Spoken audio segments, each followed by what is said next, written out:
ఒక్క ఛాన్స్ అనుకోని వచ్చి, ప్రజల్లోకొచ్చి, ప్రజల్ని మభ్యపెట్టి, ఏమీ చేయలేని పథకాలను పెట్టి, ఆహ్, పథకాలు ఏస్తున్నామని చెప్పి మాయ చూపించి, ఇప్పుడు నిన్నో మొన్నో ఒక వీడియో వచ్చింది నేను చూసాను. ఆటోవోడుకి 10,000 ఏసాను. ఆటోవోడు 10,000 ఏస్తే ఆడు బయటికెళ్ళి ఇచ్చేసి పోలీస్ పట్టుకుంటే ఆడికి 5,000 3,000 ఫైన్. తర్వాత రోడ్డు గుంతలు, రిపేర్లు, ఫ్యామిలీలు, తర్వాత నిత్యావసర సరుకులు, ఓల్డ్ పెన్షన్లు అన్నాడు. పెన్షన్ ఒక్కసారి రూ. 3,000 చేస్తానన్నాడు.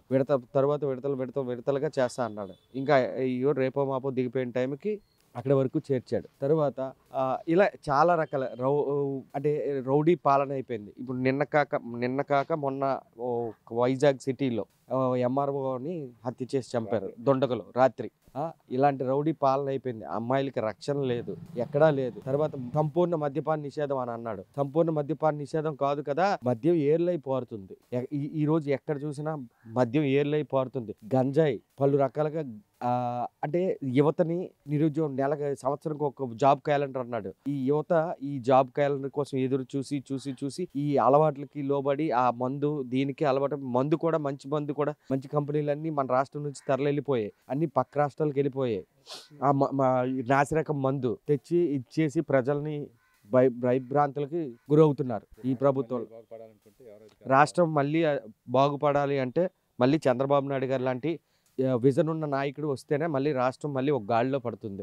మళ్ళీ ఒకవేళ ఈయన వస్తే పొరపాటున ఈ పథకాలు అవి ఇవి అని చెప్పి చేసి మళ్ళీ ప్రజలు ఇదైతే మరో శ్రీలంక, మరో పాకిస్తాన్ అవ్వడం ఆంధ్రప్రదేశ్ ఖచ్చితంగా అవుతుంది. పెద్దపల్లి సూర్యనారాయణ అండి, న్యాయవాదిని, మత్స్యకార సంఘం అండి.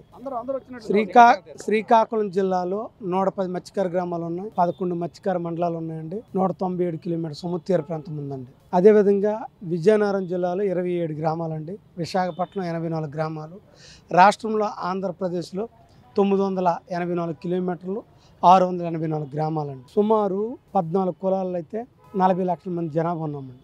శ్రీకాకుళం జిల్లాలో 2వ అతిపెద్ద కులం అండి. అదేవిధంగా ఈ రాష్ట్రంలో కాపు సోదరుల తర్వాత అతిపెద్ద 2వ కులం అండి. కానీ రాజకీయంగా కానీ ఆర్థికంగా కానీ మత్స్యకారులు ఏ విధంగా ఎదగలేదండి. సమస్యలు అంటారా, సముద్ర తీరపు అనేక సమస్యలు ఉన్నాయండి. అన్ని రాజకీయ పార్టీలు ఇప్పటి వరకు మాకు మోసం చేస్తూనే ఉన్నారు. గతంలో ఎస్టీ జాబితాలో చేరుస్తామని ఒక పార్టీ, తర్వాత ఎంబీసీలో చేర్పిస్తామని ఒక పార్టీ వాగ్దానాలు చేసి మా ఓట్లు కాజేశారు తప్ప మాకు ఎటువంటి ఫలితము చేకూర్చలేదండి. మేము పాలితులుగానే ఉన్నాం తప్ప పాలకులుగా ఎదగడానికి ఏ రాజకీయ పార్టీ కూడా మాకు సహకరించలేదండి.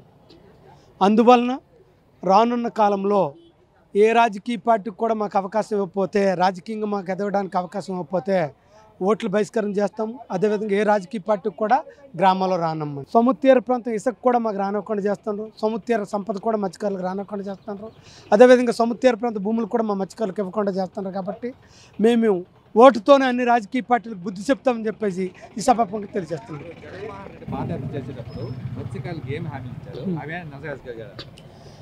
జగన్మోహన్ రెడ్డి గారు పాదయాత్ర చేసినప్పుడు మత్స్యకారులకి ఈ రాష్ట్రంలో 11 ఫిషింగ్ హార్బర్లు కల్పిస్తామని చెప్పారు. 2 తప్ప మిగతావన్నీ ఎక్కడ వేసిన గొంగలు అక్కడే ఉన్నాయి. అదేవిధంగా 10 లక్షల రూపాయలు ఎక్స్రేస్ చనిపోతే హామీ ఇచ్చారు. వాస్తవానికి 5 లక్షల రూపాయలు కొందరు కమి, 10 లక్షల రూపాయలు అరకొరగా అంత పూర్తిగా అందడం లేదు. మిగతా హామీలు మాత్రం నెరవేర్చలేదు. చంద్రన్న బీమా కంటిన్యూ అవుతుందండి. చంద్రబాబు నాయుడు గారు వచ్చేటప్పుడు 5 లక్షల రూపాయలు ఇవ్వడం వాస్తవం. ఆయన మత్స్యకారులందరికీ, రాష్ట్రంలో ఉన్న మత్స్యకారులకి వలలు సబ్సిడీ ప్రకారంగా వలలు, తెప్పలు, బోట్లు, ఇంజిన్లు మాత్రం ఇవ్వడం జరిగిందండి. మత్స్యకారుల సంఘం తాలూకా సభ్యుడిని, మా రాష్ట్ర అధ్యక్షులు ఇప్పుడే మాట్లాడారు.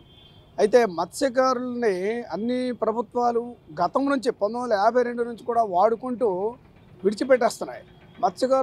మత్స్యకారులను ఓటు బ్యాంక్ అనే చూస్తున్నాయి తప్ప అభివృద్ధి పథంలో మత్స్యకారులను మేము నడిపించాలి లేదా వాళ్ళని తీర్చిదిద్దాలనేటువంటి ఆలోచన ప్రభుత్వానికి 1% ఎంతో ఉంది తప్పితే పూర్తిగా ఏ విశ్వాసం మాత్రం ప్రజలపైన లేదు. మత్స్యకారులు ఏంటంటే నిరక్షరాస్యతని ప్రభుత్వం ఆసరా చేసుకొని మత్స్యకారుల తాలూకా అనైక్యతను ఏంటంటే గ్రామాల్లో ఉన్నటువంటి పరిస్థితులను వాళ్ళు ఉపయోగించుకొని వాళ్ళ ప్రభుత్వానికి మెజారిటీ వచ్చే విధంగా చూసుకుంటున్నారు తప్పితే మత్స్యకారుల సంక్షేమం కోసం ఏం ప్రయత్నం చేయటం లేదు. అయితే మత్స్యకారులు గతం నుంచి ఎస్టీ చేస్తామని చెప్పేసి ఒక 10 కమిషన్లు వేశారు. కేంద్ర ప్రభుత్వం ఆ కమిషన్లన్నీ కాలయాపన చేసిందే తప్పితే మత్స్యకారులకు న్యాయం జరగలేదు.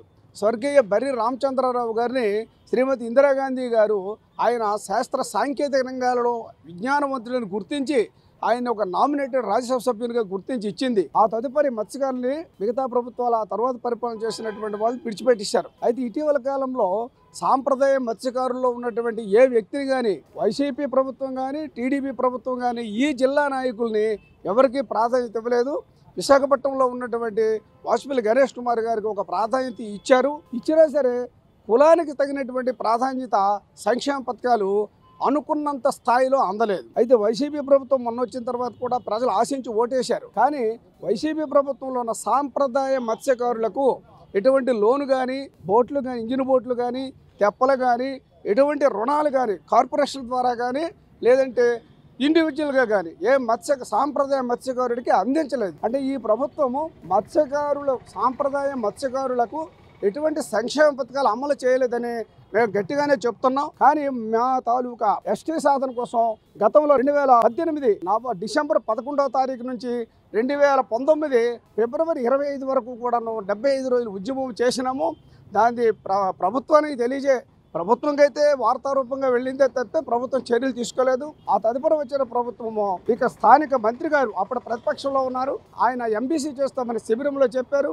ఆయన్ను 2-3 సార్లు మేము ఎంబీసీ చేయమని చెప్పే రిప్రజెంటేషన్ కూడా మా స్టేట్ అధ్యక్షులు బాడీ మెంబర్లు కూడా కలిసి ఇచ్చాం. అదే మేనిఫెస్టోలో పెట్టబోతున్నాము అనే సూచన మాకు చెప్పారే తప్పితే ఇప్పటివరకు మాకు ఎటువంటి ఆనవాళ్లు కనపడలేదు. కాబట్టి భవిష్యత్తులో ముఖ్యంగా ఈ సాంప్రదాయ మత్స్యకారులు వాళ్ళపై ఆధారపడినటువంటి మత్స్యకారు ఇతర వృత్తుల వారు బాగుపడాలి, లేదా సమాజంలో అందరితో కూడా కలిసి సాంప్రదాయంగా బ్రతకాలి, గౌరవంగా బ్రతకాలంటే ఫస్ట్ ఎంబీసీ చేసి వాళ్ళని కులం మార్పిడి చేయాలి.